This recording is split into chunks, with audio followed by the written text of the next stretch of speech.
लोकसभा अध्यक्षांबद्दल अविश्वास ठराव पास केलेला आहे.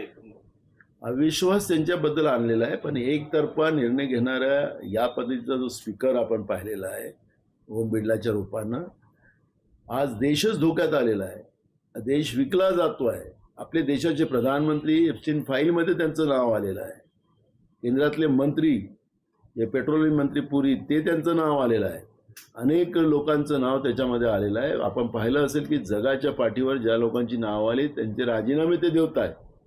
पण आपल्या देशाचं प्रधानमंत्री आज डोळे लपवत आहे, स्वतःला लपवून घेत आहे, लोकसभेत जात नाही आहे, लोकसभेत बोलायला तयार नाही आहे. म्हणजेच चोर के दाढी में तिनका आहे. अशा परिस्थितीत स्पीकर त्यांना वाचवण्यासाठी, म्हणजे आता प्रधानमंत्रीच लोकसभेमध्ये सुरक्षित नाही अशा पद्धतीचं स्टेटमेंट करणं, याचाच अर्थ की लोकसभेचे अध्यक्ष जे आहेत ओम बिर्ला हे सरकार वाचवण्यासाठी तिथं बसलेले आहेत, जनतेला न्याय देण्यासाठी नाही. आणि म्हणून त्यांच्या विरोधातला हा अविश्वास आहे.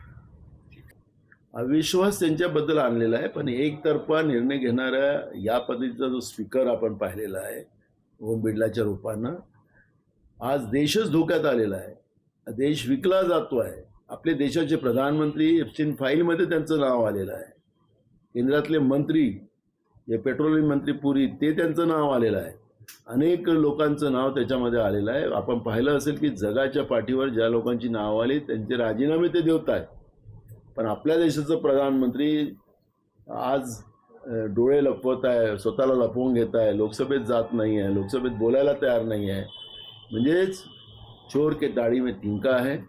अशा परिस्थितीत स्पीकर त्यांना वाचवण्यासाठी, म्हणजे आता प्रधानमंत्रीच लोकसभेमध्ये सुरक्षित नाही अशा पद्धतीचं स्टेटमेंट करणं, याचाच अर्थ की लोकसभेचे अध्यक्ष जे आहेत ओम बिर्ला हे सरकार वाचवण्यासाठी तिथं बसलेले आहेत, जनतेला न्याय देण्यासाठी नाही. आणि म्हणून त्यांच्या विरोधातला हा अविश्वास आहे.